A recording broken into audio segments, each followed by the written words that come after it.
All of us, at some time or another, have agonized over making a decision. Some decisions are major decisions. And also there are a lot of small decisions that we don't make, that they tax our minds, they drain our energy, they create a lot of anxiety and nervousness and mental torment because we don't take care of it. We decide not to decide, which is a decision.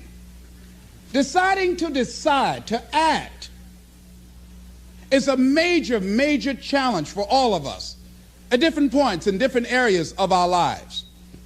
And there are things that happen to us along the way, experiences that we have that prevent us from working through the mental block of acting, of doing those things that we know we ought to do.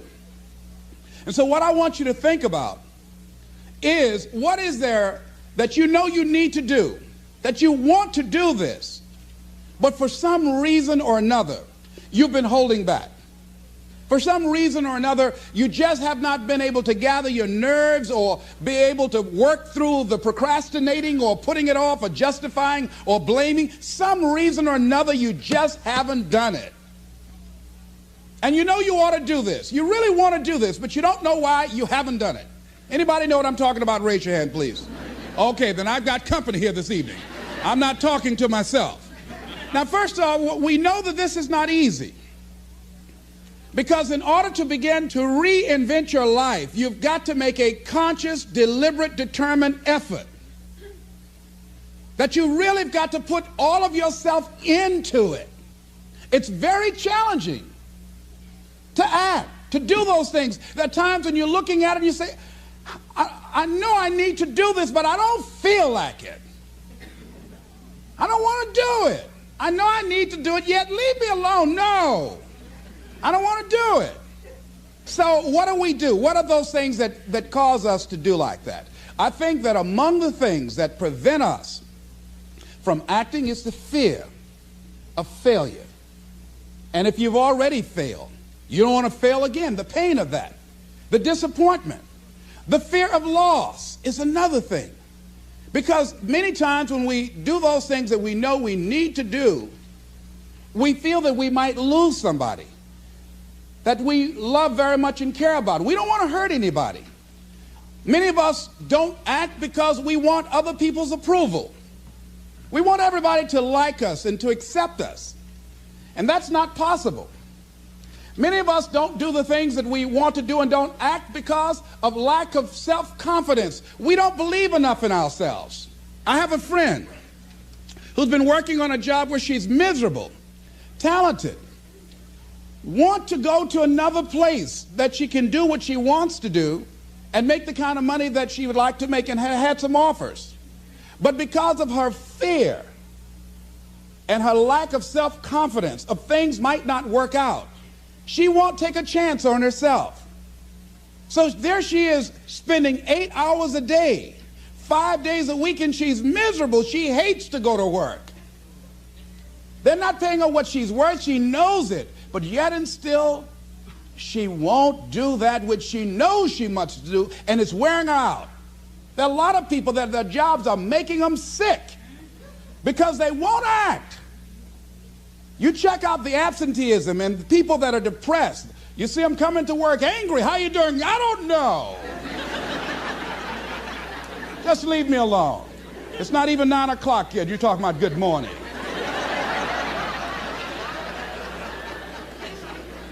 There are days you go to work, you want to just keep driving past the job. You don't want to stop because it's not in sync with who you are. But you haven't acted. Have another friend. This guy's brilliant. He's a business consultant. He helped a lot of people get their business started. And people come to him because they know he's knowledgeable. But this guy won't start his own business. Now, he's very smart.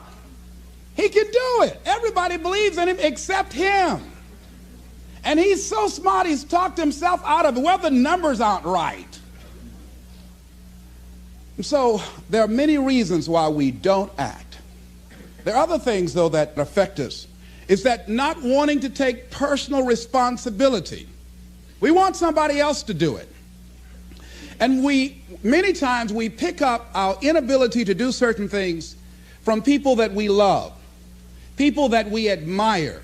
We identify with them, and we live in the context of their ideas, their opinions, and their life patterns. We buy into it unconsciously. My mother is a pack rat. She keeps everything. She doesn't throw anything away. And I have unconsciously picked that up.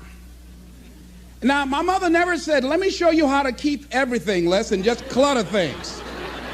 I unconsciously picked that up. Many times unconsciously, we try to honor the people we love by being like them. By the same token, I realized something about myself when I had some major decisions to make, and I found myself acting like my mother. See, my mother's the kind of person that when she has a problem with one of the other foster children that she adopted, she won't confront them. She will call me. Les, why don't you tell Linda to move? She's lazy. She won't go to work. She runs the street all day, and then she comes home and wants to sleep all day, and I think she's doing drugs. I said, but Mama, why don't you tell Linda that? I bought the house for you. I told you when she wanted to come home, don't let a grown person come there and take care of them. You let her in. Well, after all, she's my child. Mama, then you handle that. When I tell her to leave, she say, Mama say I can stay. Mama, can I stay? And you tell her yes, and then you call me and say, she's still here.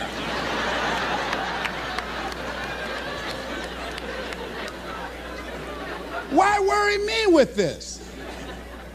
So Mama hasn't developed the courage to act on that. Some people won't act until there's a crisis situation. When Linda started stealing from Mama and took her Social Security check to get some drugs, Mama got some courage to say, get out of here and don't ever come back. But she wouldn't do it until then. And see, we don't have to wait until a crisis situation. I have a friend that has been having a challenge with losing weight. Both of us have been dealing with that challenge. And for the past 40 years, he's always seemed like weighed over 235 pounds. And so he said, man, I just can't lose weight. I'm big-boned. I said, Bud, I've never seen any fat skeletons.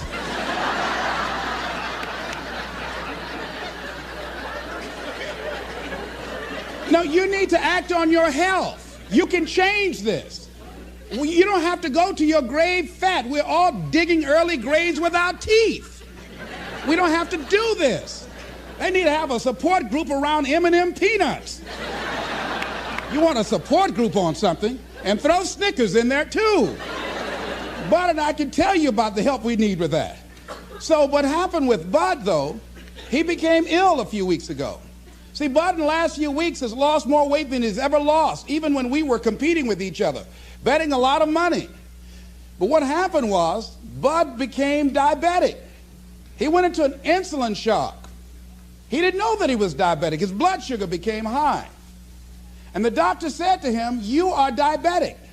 You're going to have insulin shots every day. You're going to have to change your diet. And let me tell you what's going to happen if you don't do what we tell you to do.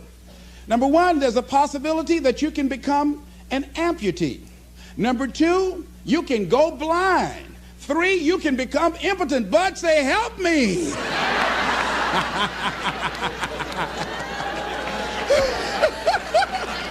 Like those guys with Paul, when Paul broke out of jail, those guys say, tell me what I must do to be saved. Bud wanted to be saved. I said, Bud, you want one of my peanut butter and jelly sandwiches? No. I said, Bud, I can't believe you're eating vegetables, man. You're exercising. He said, that's right, and jogging in place too.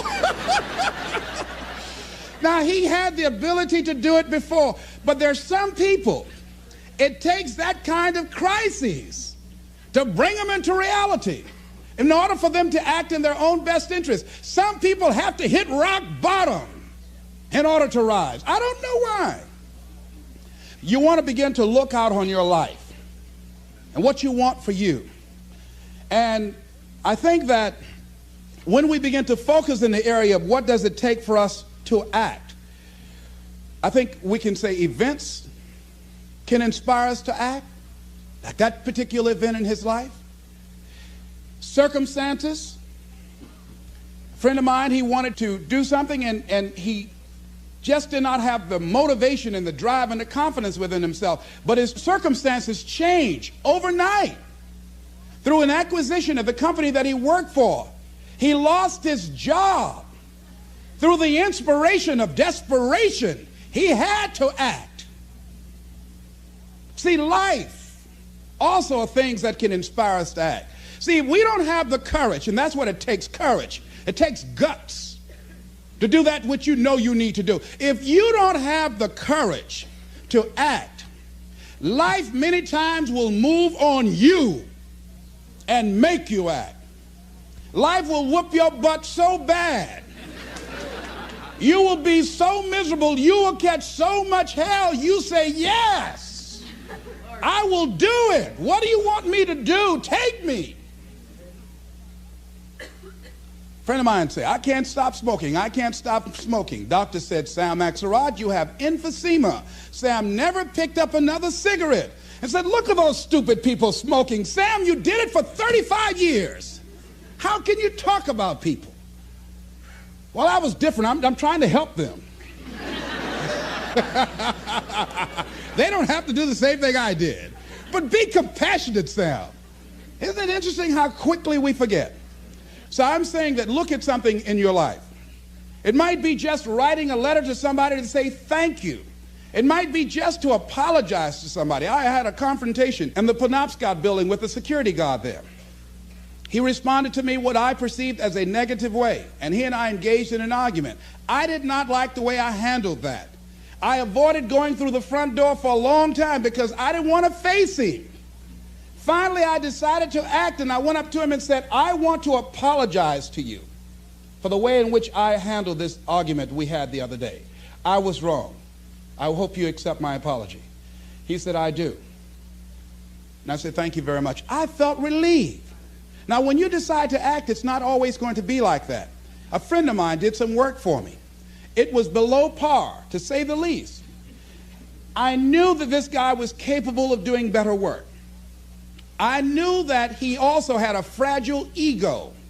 So I was trying to think of what is the most sensitive way in which I can share this information with him. Because I wanted him to do my work over. I was going to pay him for what he did. But I needed my work done right. But I was afraid that I would hurt his feelings. I was very, very meticulous in how I approached him. And I said, let me share this with you. You know I care about you. And that you're a very talented and gifted person.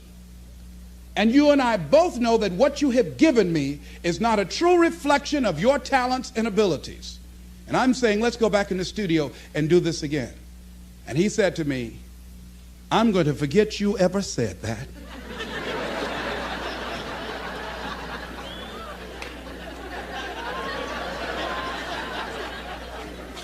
I was wiped out.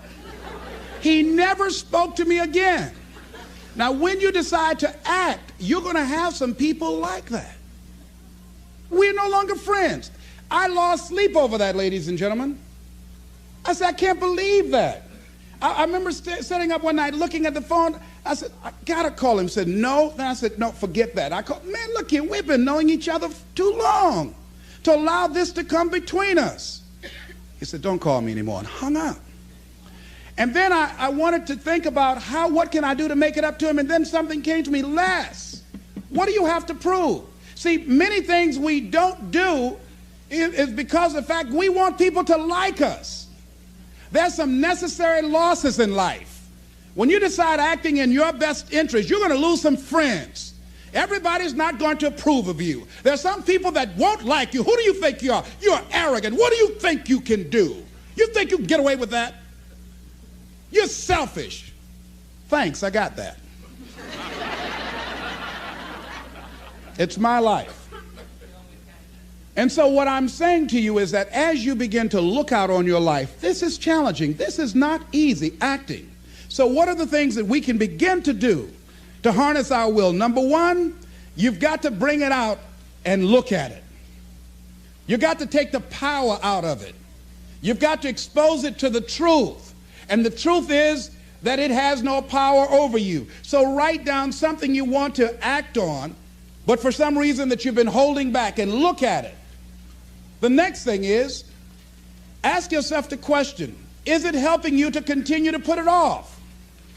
If it's an asset for you to continue to procrastinate, then continue to do that. But if it's a liability for you, if it's causing you some mental and some emotional challenges, or perhaps a financial problem, look at that. Examine that for what it is. Next step, ask yourself, what's blocking you? What's preventing you from acting? Why don't you have the courage to handle that? Why won't you face that? What are you running away from? What kind of avoidance behavior are you engaged in? Next is, what is the worst thing that can happen when you take action? So I looked at that. And I said, what's the worst thing can happen when I tell him this? He can say, I don't like you. And he did. Now what happened? I experienced that. I looked at that. I saw that. And guess what, ladies and gentlemen? I didn't die. My feelings were hurt a little bit. I lost some sleep about it. And sometimes I think about it when I drive past his house. But I'm still here. It's uncomfortable. But it's okay. It doesn't bother me anymore. I've gotten used to it now. So what is the worst thing that can happen? I want you to visualize that, experience that, feel the nervousness and the discomfort. And the more you run it in your mind, the less power that it will have. Next is, how will you feel after taking this action? I felt a sense of personal achievement when I faced somebody that has been my mentor for years. And for years, there was something I wanted to tell him. And I didn't have the courage to tell him because it was always, I was the student, he was the teacher. It was always, I looked up to him and admired him and held him in high esteem. And I was always grateful and thankful for the impact that he had on my life. And I loved him so much. I didn't have the courage to say to him, please stop drinking so much. You're an alcoholic. You need help. I didn't have the courage because I was afraid that he might not like me. I was afraid that he might be hurt and crushed, that we would no longer be friends. I didn't want to jeopardize what we had. I loved him a great deal, and I didn't know how this would affect our relationship. And I didn't even want him to know that I knew that he was an alcoholic. And so I was a coward. I was spineless. In the name of love, I did it to justify to myself to stop from helping somebody that I loved from dying. I said, I love him so much, I just can't tell him this. I don't even know how he would handle it, to know that I know that he's an alcoholic. And finally, after years, I developed the courage to face my teacher, my mentor who has molded me, who looks at me now and wanted to do what I'm doing now and did not do it. Came at a different time, and it wasn't time for what he brought. And he's living through me. And I had to face this man who's been like a father to me and say, I got to tell you something. You've got a problem. I love you very much. Please stop drinking. You're killing yourself. It's not just social. You do it every day. You need help. And whatever I can do to support you in that, I will. But please stop. And he looked at me, and I had no idea how he was going to handle that. And first there was like, I dare you. And we just looked at each other. And then I reached out to embrace him. And we've never, ever embraced men, macho. Never hugged before. I hugged him, and he just stood there with his arms straight. He couldn't raise his arms to hug me back. And he was shocked. And after he got over the initial shock, when he could bring himself to speak, to maintain his composure, because he could never afford to let me, his student, see him vulnerable or admit that I was right. He said, I'll be seeing you. And I said, yes, sir. I said, tell your wife I'll be by the house to see y'all before I leave. And when he walked away, at first I was very depressed about it. And I said, well, maybe it wasn't my place to do this. And you know, when you act, you're going to have some second thoughts. And then I said, no. I did what I felt. I did it because I feel very strongly about this. And fortunately, he called me back a few weeks later and left word with the answering service. Leslie Brown, I just want to say thank you. And hung up. That was a good feeling. When we look out on our lives, you ask the question, what are you going to do? Look at, as you think about this that you know you need to handle, what are you going to do? And then write down 3 strong reasons on why you know you must take action. And be explicit and descriptive in your reasons, because your reasons have power. Your reasons will drive you. When you have doubt, when your faith becomes weak, your reasons will fortify your faith. When you have an inner conversation, say, no, don't do that. Your reasons will become your rod and your staff to comfort you, to take you through those challenging moments. So write down your reasons.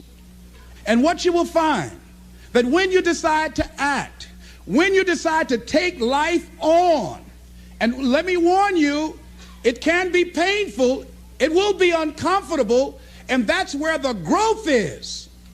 When you're uncomfortable, when you're stretching out, when you're taking life by the collar, you're going to get thrown to the ground again and again and again. But when you have determination, and you know that what you're doing is right, it gives you your life, it gives a special meaning and power to you, you will have some power from on high. You will discover some things about yourself that will begin to electrify your personality.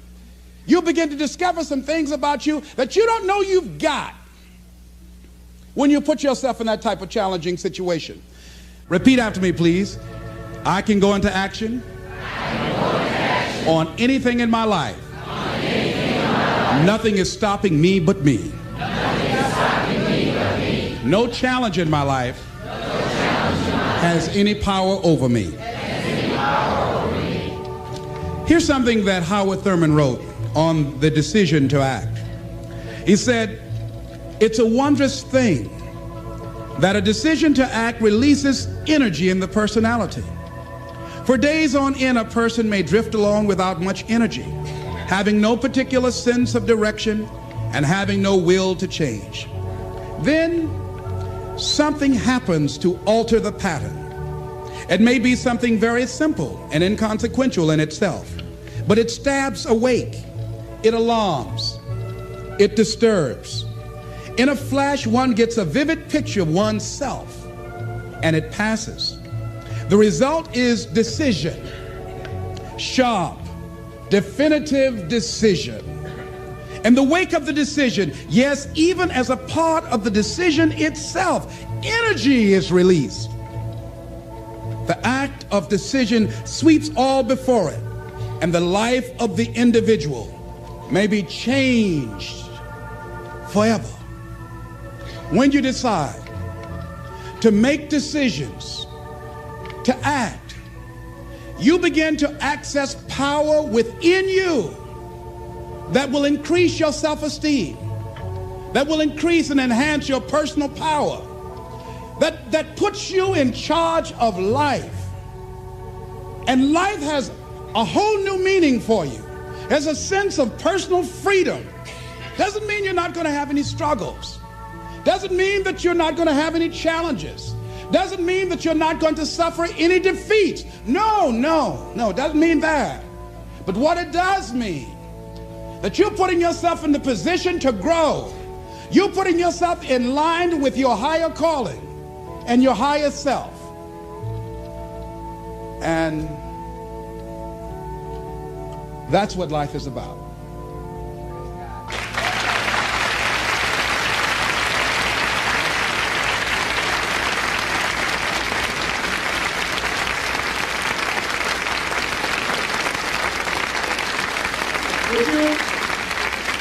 Would you join me in this affirmation, please? Everybody stand, please.